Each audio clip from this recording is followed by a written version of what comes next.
नमस्कार, मैं डॉक्टर शत्रुघ्न डांगी आप सबों का हमारे YouTube चैनल भारतीय डांगी इतिहास में हार्दिक स्वागत करता हूं। अब हम अपने वीडियो को आरंभ करते हैं।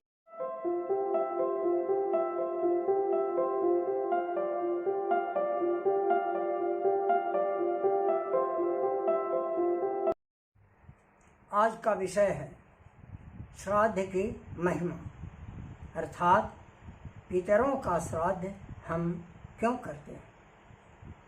श्राद्ध के बारे में कहा गया है कि प्रेत और पितर के निमित्त उनकी आत्म तृप्ति के लिए श्रद्धापूर्वक जो अर्पित किया जाता है वही श्राद्ध है। श्रद्धया दीयते श्राद्धम। कहा जाता है कि मृत्यु के बाद 10 गात्र और 16 सपिंडदान तक मृत्यु व्यक्ति की प्रेत संज्ञा रहती है। सपिंडन के उपरांत ही वह पितरों में मिल पाता है। शतपथ ब्राह्मण में वर्णित है कि वर्ष के ग्रीष्म, बसंत और वर्षा ऋतु, ये 3 ऋतुएं देवताओं की होती हैं। वहीं शरद, हेमंत और शिशिर पितरों की ऋतुएं होती हैं। हमारा एक माह पितरों के लिए एक दिन माना गया है। इस प्रकार पितृलोक की दृष्टि से हमारा 15 दिन उनका एक दिन और शेष 15 दिन उनकी एक रात्रि होती है। शुक्ल पक्ष की अष्टमी से लेकर कृष्ण पक्ष की अष्टमी तक पितरों का एक दिन होता है। उसमें जो अमावस्या पड़ती है वह पितरों के लिए दिन का मध्य होता है। इस कारण प्रति अमावस्या को मध्याह्न में श्राद्ध कर्म करने का विधान है, जिसे दर्श श्राद्ध कहा जाता है। पितरों की आराधना 2 प्रकार से की जाती है। एक तिल अर्पण कर, अर्थात जल के साथ तिल मिलाकर पितरों के नाम से जल छोड़ा जाता है, जिसे तिलांजलि कहते हैं। दूसरा हवन कर्म के साथ होता है। इसमें पितरों के लिए हवन कुंड में अन्न, घी आदि के साथ मंत्रोच्चारण के साथ डालकर की जाती है। इसे पार्वन श्राद्ध कहते हैं। प्रत्येक वर्ष 13 ऐसे विशेष दिन होते हैं जिसमें पितरों के लिए श्राद्ध करना ज़्यादा फलदायक माना गया है। उनमें है प्रति मास की अमावस्या तिथि, एक राशि से दूसरी राशि में सूर्य संक्रांति का समय, सूर्य ग्रहण, चंद्र ग्रहण, माघ मास का कृष्ण अष्टमी आदि। कहा गया है कि पितरों के प्रसन्न होने पर सारे देवता भी प्रसन्न हो जाते हैं। पितरि प्रीति मापन्ने प्रियन्ते सर्व देवता।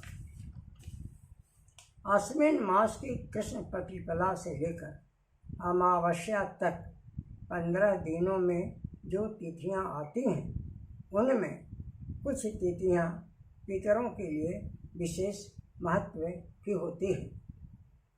आश्विन कृष्ण प्रतिपदा नाना नानी के श्राद्ध हेतु। पंचमी जिनकी मृत्यु अविवाहित स्थिति में हुई हो। नवमी सौभाग्यवती यानी पति रहते जिस प्राणी को मृत्यु होती हो।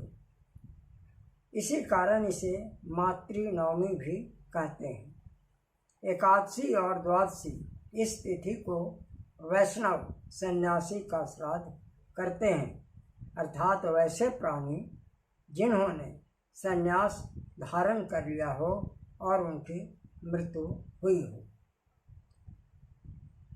चतुर्दशी इस तिथि को आत्महत्या वह विष खाकर जिनकी मृत्यु हुई हो अथवा अकाल मृत्यु हुई हो, वैसे प्राणी का श्राद्ध इसी तिथि को करने का विधान है। किंतु बच्चों की अकाल मृत्यु में त्रयोदशी को ही श्राद्ध करने का विधान है, न कि चतुर्दशी को। किसी कारणवश प्राणी के मृत्यु दिवस या अन्य तिथियों को श्राद्ध करने से चूक गए हों अथवा पितरों की तिथि याद नहीं हो, तो ऐसी स्थिति में उन्हें अमावस्या तिथि पर सभी पितरों का श्राद्ध करने का विधान है। महालय का श्राद्ध 17 दिनों का होता है। अनंत चतुर्दशी भाद्रपद से आरंभ होता है। पूनम को विष्णु का श्राद्ध होता है, ऐसी मान्यता है। पिंडदान करने के लिए सफ़ेद या पीला वस्त्र ही धारण करने का विधान है।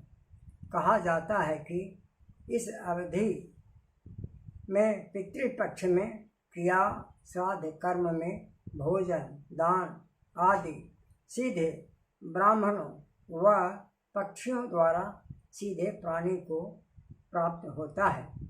कौवे और पीपल को पितरों का प्रतीक माना गया है।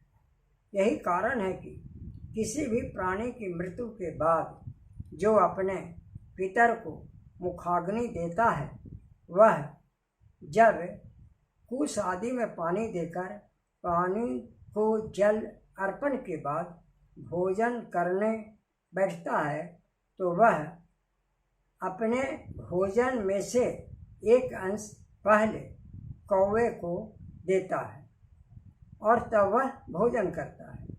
उसी प्रकार दशमा के दिन प्राणी के श्राद्ध का सारा कार्य पीपल वृक्ष के नीचे ही संपन्न किया जाता है, क्योंकि पीपल को भी पितर का प्रतीक माना गया है।